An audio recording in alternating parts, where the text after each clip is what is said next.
Hi, Chris Madsen here. I care deeply about others, their suffering particularly. And within me there's this a pulling, a yearning, it's a magnetic attraction to attempt to help people heal in so many ways. And how we do it is the recognition that who we really are is a beautiful place. And who we are is the observer. That aspect, or not aspect, but more the whole of us, is that whatever we're observing is not the observer. Totally makes sense, right? But yet if you look for the observer, you will never find it. It's like the flashlight in the dark room. It cannot turn back on itself. And so when we recognize that we are the observer and that we're using our mind, but we're not the mind, that we are timeless, changeless, formless, without beginning, without end, never born, we will never die. That which is changing, right, is not us. It's what we're observing.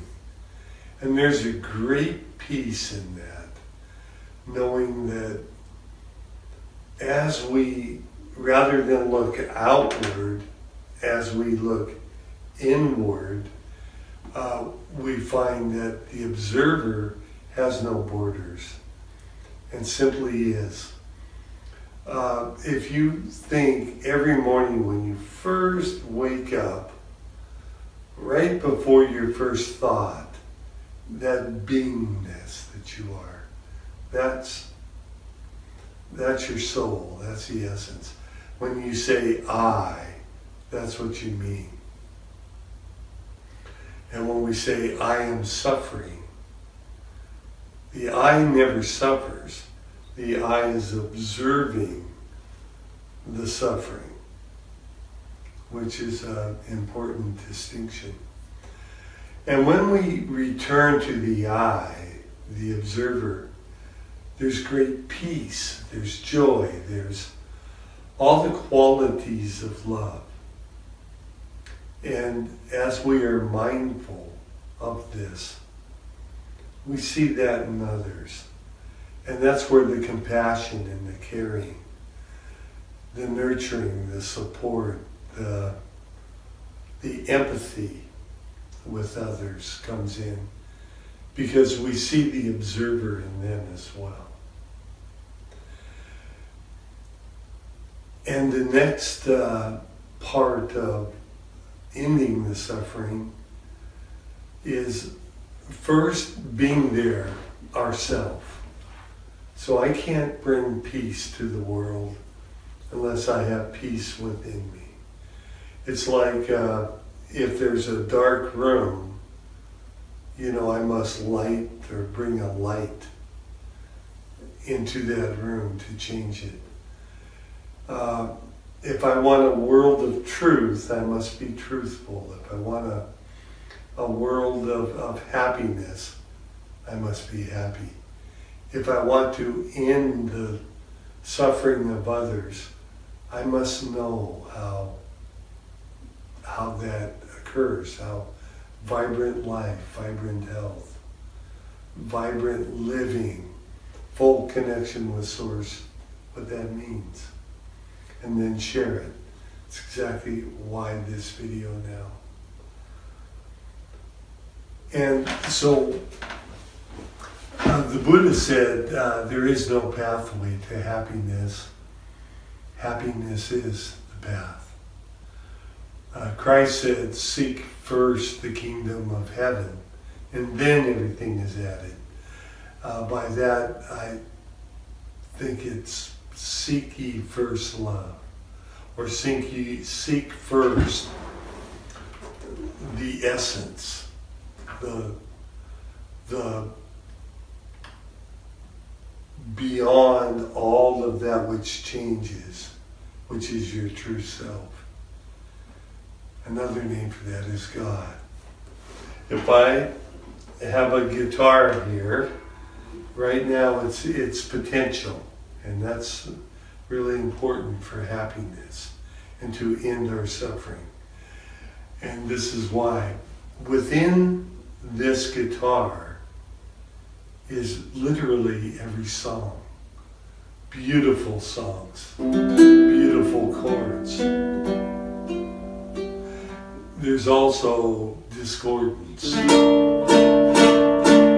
right? And it's like a radio station. We can dial in to any frequencies we want. And love is the highest vibration. The frequency or the song of our souls is love, is harmony, joy. All that is beautiful. And so the observer, it percolates up into thought, which manifests into emotions. And so how we end our suffering is by allowing the healing thoughts. So if I'm with a person that is depressed, I will speak of joy and dancing and skipping and bring them out into the sun. Talking about the problem is like talking about the radio station that they're on. Rather than that, as we bring into our consciousness new visions, beautiful visions, then the darkness, the lesser energies just go, they're gone. So if a person is crying and sad, I remind them that it's in this now moment that all the love, all the joy, the beauty of the most beautiful song is with them now. And simply attune to that. I remind them that whatever is now appearing will also disappear. And so we can replace that with what is truly desired from the heart.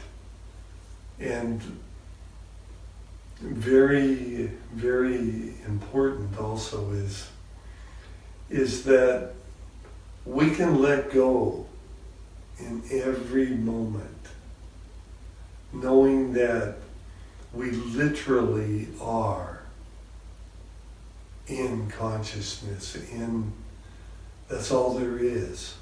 And this consciousness, the source of all this, is love. That's the quality of it. So if we move in that and attune and become a vibrational match with it, our suffering does lessen tremendously, if not completely leave, and is replaced with bliss, the opposites of suffering. And if we would heal the world and the earth and the environment, and in the suffering of all others, we must first end it within ourselves. Then we have the flame that we can light others with. The flame that is, the candle that is already there within them is ready to be lit. I take great joy in knowing that with every problem there is a solution, and that the natural order of things is peace, love, serenity, joy. That's the natural state, purity, wholeness, and such a beautiful thing to know. So I encourage you to make your life a beautiful song in every moment, knowing that you are the infinite, borderless presence that is ever now. And within that, you can manifest, I would say, anything you want, but the mind is not trustworthy for manifesting what will end suffering.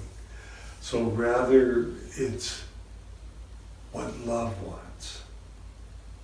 And that's your greater self. What I often ask myself, what would love do now?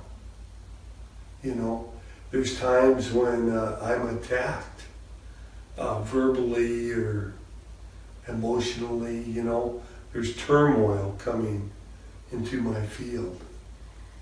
And so, yet I recognize if there's anger, you don't end anger with more anger. You end it with peace and a calm voice, knowing that there's suffering. Where there's fear, and so the behaviors that come from fear, rather than return fear or try to fight, you know, the energy's coming, send love. It's like, don't fight darkness with darkness. Fight it by simply presenting light. It's the same with deceptions and corruptions, you know, with corporations and governments and things. We don't fight them, we simply speak the truth. And that ends it. I want to end the suffering of all on the earth. And this is how it's done. There is no plan B. Namaste.